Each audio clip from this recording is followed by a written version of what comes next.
pegang atau gimana? Cube-nya naik atau taruh? Naik. Naik ya. Tapi Bang Sunan mungkin boleh dijelasin seperti apa nih info kandungan suami? Ya, jadi pertama-tama perlu saya sampaikan bahwa klien kami ini adalah Ibu Fani Kosasih, adalah seorang istri pejabat di Kementerian Perhubungan. Ya, beliau adalah salah satu pejabat di perhubungan udara. Adapun persoalan atau derita yang dialami ya belakangan ini kepada klien kami itu satu, adanya dugaan KDRT penganiayaan yang dimana suami dari Ibu Fani sudah ditetapkan sebagai tersangka di Polres Tangerang Kota.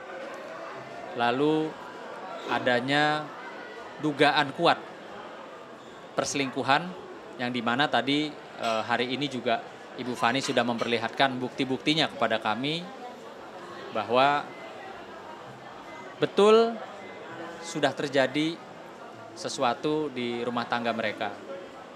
Lalu dalam peristiwa itu Ibu Fani juga saat ini mengalami penelantaran ya, di mana menurut keterangan dari klien kami, Ibu Fani selama beberapa bulan ya, suami meninggalkan rumah tidak mendapatkan nafkah sebagaimana mestinya. Artinya betul-betul Ibu Fani hanya mendapatkan uang apa Bu? Uang tunjangan dari negara, itu saja. Sampai Ibu Fani mengatur ya keuangannya sudah sangat kesulitan untuk membayar listrik, untuk membayar makan. Bahkan 2 bulan ini anaknya Ibu Fani nggak sekolah ya, sudah sampai nggak sekolah. Nah, asal muasalnya semua ini bisa terjadi karena adanya insting atau firasat daripada seorang istri Ibu Fani bahwa suaminya diduga selingkuh. Lalu Ibu Fani terus mempertanyakan ya terkait tentang Papa ada orang lain nggak? Papa ada wanita lain nggak? Sampai satu ketika suami daripada Ibu Fani ini menyatakan kepada Ibu Fani, bagaimana caranya supaya saya bisa meyakinkan kamu bahwa tidak ada perempuan lain? Gitu ya Bu, kurang lebih ya. Bagaimana caranya? Apakah saya harus bersumpah? Apakah saya harus bersumpah dengan Al-Quran? Mungkin pada saat itu Ibu Fani menyatakan apa? Iya. Nah, maka dilakukanlah ya sumpah tersebut oleh sang suami dengan menggunakan media yaitu Al-Quran, kitab suci Al-Quran. Namun demikian, saya pribadi sebagai umat muslim tentunya sangat menyayangkan bahwa apa yang diperbuat, apa yang dilakukan oleh sang suami itu tidak sesuai dengan tuntunan agama Islam khususnya. Di mana saya sangat kaget, shock melihat ada rekaman videonya bahwa sang suami itu untuk meyakinkan istrinya bahwa dia tidak memiliki wanita lain, itu dengan melakukan, kalau saya tidak salah ya, lihat mungkin bisa diperjelas nanti oleh Ibu Fani, yaitu dengan cara menginjak Al-Quran. Saya pribadi waktu lihat alat bukti tersebut sungguh kaget lah ya. Ini apa nggak salah lihat gitu? Yang dimana ada seseorang bersumpah untuk menyatakan dirinya tidak ada perempuan lain dengan cara seperti itu. Lalu menurut informasi dari klien kami, setelah melakukan perbuatan tersebut, sumpah dengan Al-Quran tersebut, di beberapa minggu ke depan ya, akhirnya Ibu Fani, klien kami dapat membuktikan bahwa ada dugaan orang ketiga ya, atau wanita lain. Di situ juga ada buktinya bahwa mereka ketemu ya, Bu Fani, orang yang diduga wanita yang selingkuhnya itu sama suaminya ketemu ya bertiga ya. Iya, sama pengacara sama pengacara daripada si wanita tersebut dan membuat satu pernyataan, surat pernyataan. Nah, ya, ya nanti kita sampaikan ada isinya. Jadi mereka bertiga membuat surat pernyataan disaksikan oleh kuasa hukum daripada si perempuan tersebut. Nah, setelah selesai pun juga masih ada hubungan. Padahal di perjanjian disebutkan bahwa pertemanannya sudah harus diakhiri ya, sepakat diakhiri. Namun demikian ditemukan lagi bukti-bukti mereka masih berhubungan. Nah, pada saat itulah cerita dari Bu Fani, disitulah dia mengalami kekerasan atau pemukulan ya terhadap dirinya yang diduga dilakukan oleh sang suaminya. Setelah rangkaian itu semua berjalan, suaminya meninggalkan rumah ya Bu. Selama berapa bulan? Sudah 3 bulan meninggalkan rumah, dan yaitu tadi istrinya hanya mendapatkan uang dari pemerintah ya, tidak sebagaimana mestinya. Mungkin boleh dijelasin Kak Fani, sudah berapa lama sih pengkhianatan itu terjadi? Mungkin awal mulanya rumah tangga agama itu seperti apa? Awal mulanya itu rumah tangga aku tuh nggak baik tuh 1 tahun terakhir ini ya. 1 tahun terakhir ini dia selingkuh sama seorang dokter di Surabaya. Tapi dia tuh nggak pernah ngaku gitu.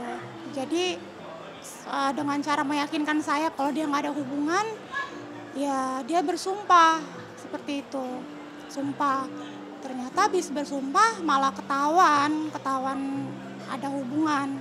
Kami ketemu kan bersama kuasa hukumnya juga. Ternyata malah makin jadi gitu. Ya gitu sih Bang. Jadi udah nggak, ya karena perempuan ini aja sih Mbak sebenarnya. Karena sebelumnya 4 tahun ini kami tuh nggak ada pernah berantem, karena sama sekali kami tuh nggak pernah berantem, nggak pernah cekcok. Selama ada perempuan ini aja gitu loh, kami tuh berantem gitu. Karena dia tuh udah selingkuh. Nah, yang memiliki inisiatif untuk bersumpah dengan Al-Quran, apakah itu permintaan Ibu Fani atau siapa? Bapak sendiri, Pak Asep sendiri, suami. Dia bilang katanya, gimana caranya biar Mih tuh percaya sama aku. Dia bilang, apa perlu aku sumpah Al-Quran, dia bilang gitu kan. Oh ya udah, coba aja. Aku bilang gitu, sumpah, buktiin gitu kan, aku bilang.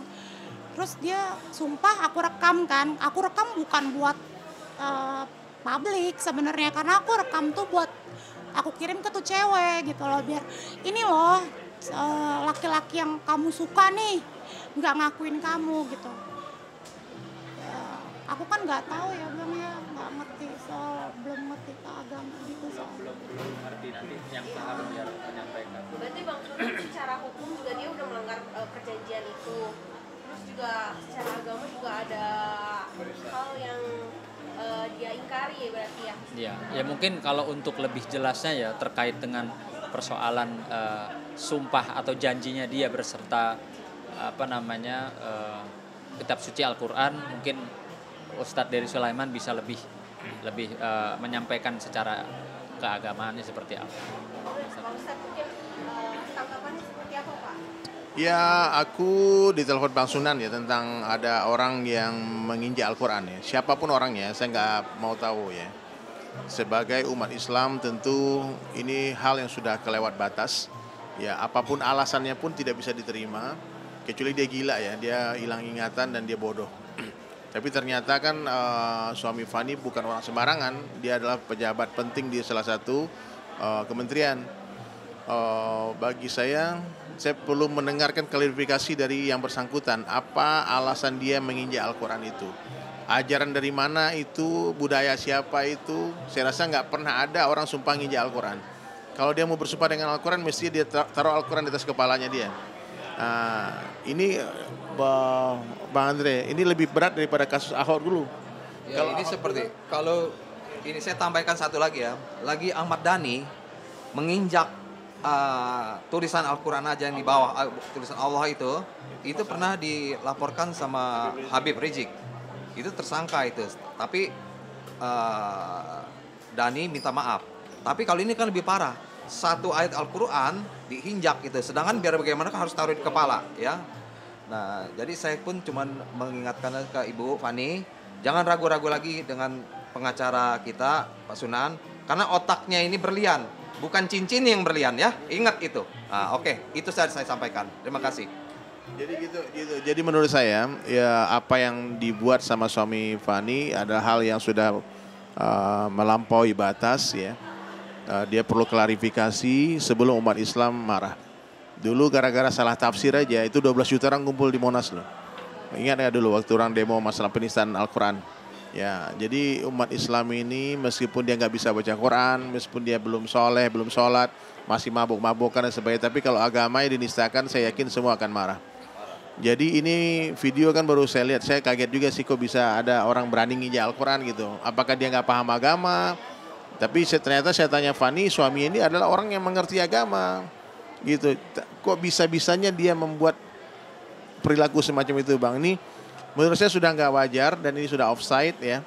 Dan mesti dilaporkan sebagai penistaan agama. Kalau menurut saya begitu Bang.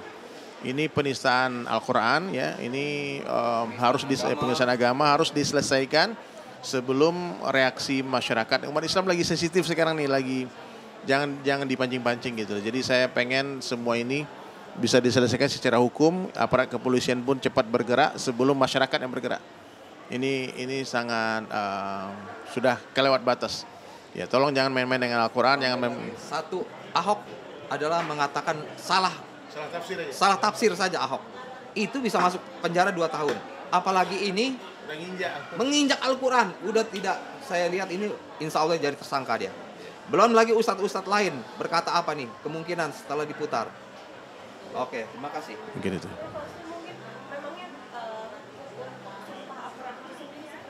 Enggak ada sumpah Al-Quran itu mesti di atas kepala kan pejabat kan disumpah Al-Quran kan dia taruh di atas kepalanya kan. Atas kepala. Al-Quran itu ditaruh di lantai itu tidak adab, apalagi diinjak. Al-Quran itu mesti ditaruh di atas yang tinggi, tempat yang tinggi. Itu adab terhadap Al-Quran. Al-Quran itu bukan hanya kitab suci, kalamullah, itu perkataannya Allah.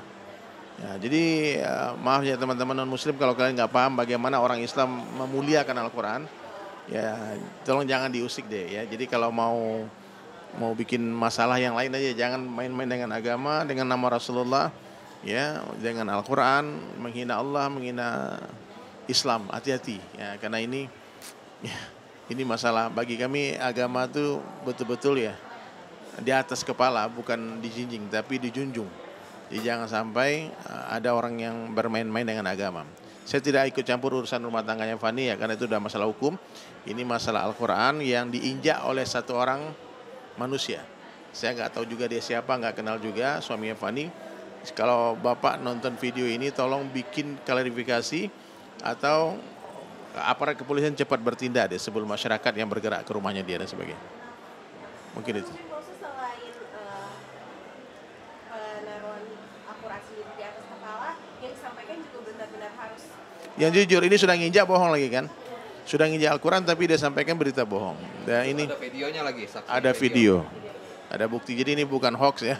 Ini betul-betul ada bukti. Dan saya berharap aparat kepolisian bergerak cepat.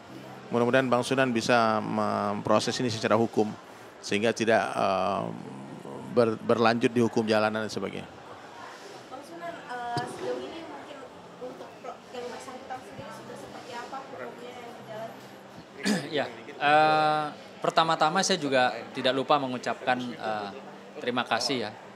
Terima kasih atas perhatian Bapak Menteri Perhubungan kemarin ketika ada satu buah berita yang viral terkait dengan anak buahnya di perhubungan udara juga.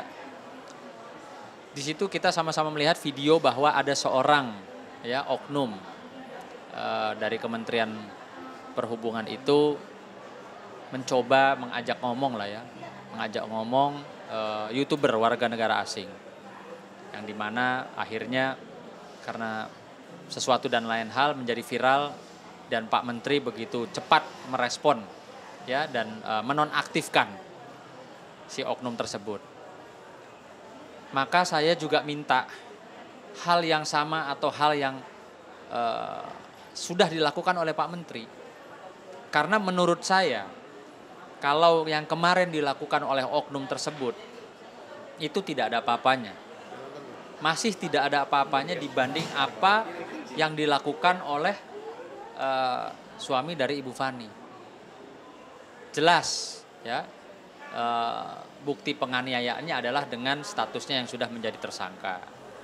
Kedua, jelas ya, dugaan perselingkuhan kuatnya itu diikut sertakan dengan alat-alat bukti yang sangat valid atau otentik. Ketiga, ya, adanya penelantaran yang bisa diikut sertakan berdasarkan rekam digital dari perbankan. Lalu yang paling fatal saat ini yang kami, saya, Pak Ustadz dan tim kuasa hukum melihat hari ini adalah bahwa ini bukan dugaan lagi ya, karena memang ada videonya ya, Bu. Itu Ibu rekam videonya memang itu dia kan? Bukan kalau kayak orang sekarang bilang oh itu editan, itu AI, ini itu, bukan ya. Dan memang itu inisiatif. Inisiatif dari siapa untuk bersumpah dengan Al-Qur'an itu? Inisiatifnya. Oke. Beliau tahu bahwa itu direkam, beliau tahu. Tahu. Secara sadar, Kak. Bukan ngerekamnya colong-colong kan? Jadi dia tahu bahwa dia sedang direkam sama Ibu Fani pada saat dia menginjak Al-Qur'an. Ini yang luar biasa ya kalau buat saya. Maka itu tadi himbauan saya juga agar supaya Bapak Menteri atensi perkaranya Ibu Fani dengan suaminya, jangan sampai tentunya menjadi satu persoalan baru gitu. Ya, cukup. Oke.